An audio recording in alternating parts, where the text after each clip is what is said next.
अंधेरे में पढ़ाते शिक्षक, कब्रिस्तान में स्कूल। ये सुनकर आपको हैरानी हो सकती है, लेकिन ये बिहार के मधुबनी जिले की एक सच्चाई है। यहाँ के अंद्राठारी प्रखंड के हरना पंचायत में स्थित उच्च माध्यमिक विद्यालय की हालत ऐसी है कि सुनकर आप हैरान रह जाएंगे। जिला मुख्यालय से करीब 60 किलोमीटर दूर इस स्कूल में 475 बच्चे पढ़ते हैं, लेकिन उनकी पढ़ाई का ठिकाना कोई क्लासरूम नहीं, बल्कि कब्रिस्तान और मस्जिद के बरामदे हैं। स्कूल के पास सिर्फ 2 छोटे छोटे कमरे हैं, जिनमें से एक कमरे को कार्यालय के रूप में इस्तेमाल किया जाता है और दूसरे में मिड डे मील का सामान रखा जाता है। My name is मोहम्मद और मैं वर्ग में 4th क्लास।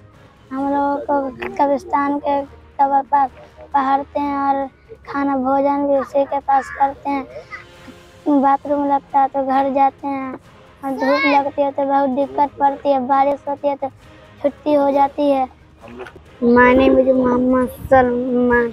वहाँ पढ़ते हैं 4th में, नीम गाछ के पास बैठते हैं। कुछ बच्चे सड़क पर बैठते हैं, लेटरिन लगता है तो घर पर जाते हैं। यहाँ पढ़ाई की स्थिति इतनी दयनीय है कि बच्चे कब्रिस्तान में मस्जिद के बचे हुए जमीन पर बैठकर पढ़ाई करते हैं, कभी सड़कों पर तो कभी मस्जिद के बरामदे में।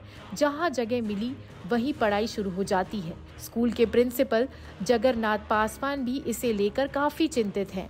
वो बताते हैं कि स्कूल में सुविधा की बहुत कमी है।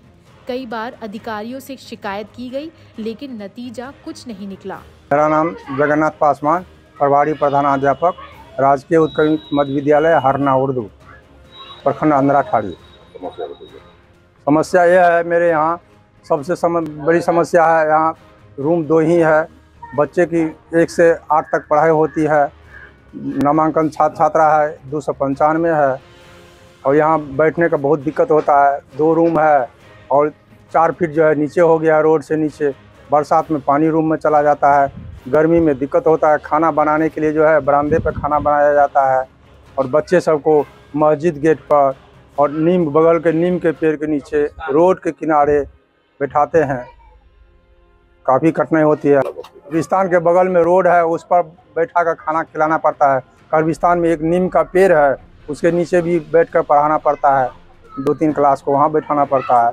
गर्मी में जो है काफ़ी परेशानी होती है। अगर अधिक जोरों की बारिश होती है तो बाहर वाले बच्चे को छुट्टी देना पड़ता है। और शौचालय जो है यहाँ नहीं है। 3 लेडीज है यहाँ शिक्षिका, बीपीएससी वाली आई है, उसको काफ़ी परेशानी होती है बाथरूम के जाने के लिए। पड़ोस के यहाँ जाना पड़ता है महिला टीचर को। स्कूल में पढ़ाने वाले 9 शिक्षक भी कठिन परिस्थितियों में काम करने को मजबूर हैं। खुले आसमान के नीचे, सड़कों पर और कब्रिस्तान में नीम के पेड़ के नीचे कुर्सी लगाकर पढ़ाना पड़ता है। ना बच्चे के लिए कोई ठीक से बैठने की जगह है और ना ही शिक्षकों के लिए कोई सुविधा है। महिलाओं के लिए स्थिति और भी कठिन है, क्योंकि शौचालय की कोई व्यवस्था ही नहीं है। उन्हें शौचालय के लिए पास के आवासीय परिसर में जाना पड़ता है। मेरा नाम सहाना खातून, इसी स्कूल में रहते हैं, खाना बनाते हैं और खाना बनाने में बहुत दिक्कत है। और रोड सड़क पर बच्चा को खिलाना पड़ता है। कभी कभी भी पानी लेकर को आते हैं तो हम लोग गिर भी जाते हैं ऊंचा नीचा में। बहुत है दिक्कत हम लोग को, गर्मी से ऐसे परेशान है। बच्चा लोग भी इसी में रहते हैं, इसी में बरामदा पर खाना बनाना पड़ता है।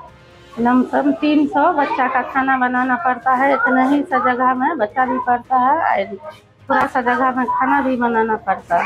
इतनी जगह में गैस भी रहता है, बच्चा भी रहता है, डर भी लगता है खाना बनाने में। जो बच्चा को कहीं गैस में कुछ हुए तो बच्चा भी, हम लोग पर भी डर है, डर को खाना बनाते हैं। 2014-15 में स्कूल के लिए भवन निर्माण के लिए 7 लाख रुपए की राशि स्वीकृत की गई थी, लेकिन जमीन की कमी के चलते ये पैसा वापस कर दिया गया। अब इस स्कूल के लिए नए भवन और सुविधाओं की सख्त जरूरत है। सर, मेरा नाम मंजू यादव है और मैं उत्क्रमित मध्य विद्यालय हरना उर्दू की 6 to 8 की अध्यापिका हूँ। और यहाँ मतलब प्रॉब्लम है बहुत ज़्यादा कि पहली बात तो है कि यहाँ पे क्लासरूम की बहुत कमी है। 2 ही क्लासरूम है और बच्चों को मर्ज करके पढ़ाना पड़ता है। इस क्लास में तो हम 5 और 6 को मर्ज करके पढ़ा रहे हैं। बगल वाला जो क्लासरूम है उसमें 7 और 8 मर्ज होकर पढ़ रहा है। और ये जो क्लासरूम है इसमें बच्चे पढ़ नहीं रहे। ऑफिस भी है यही, गोदाम भी है यही है स्कूल का। और हम लोग का सबसे बड़ा मतलब समस्या है कि यहाँ पे वॉशरूम नहीं है, मतलब शौचालय के लिए हम लोग को आसपास जाना पड़ता है। ये सिर्फ एक स्कूल की समस्या नहीं है, बल्कि अल्पसंख्यक समुदाय के लिए शिक्षा के सीमित अवसरों की भी झलक है। इस हालात को सुधारने के लिए सरकारी और स्थानीय स्तर पर ठोस कदम उठाने जरूरी है। एक नए भवन का निर्माण, बेहतर कक्षाएं और बुनियादी सुविधाओं का सुधार ही इन बच्चों के भविष्य को संवार सकता है। लोकल 18 के लिए मधुबनी से गौरव झा की रिपोर्ट।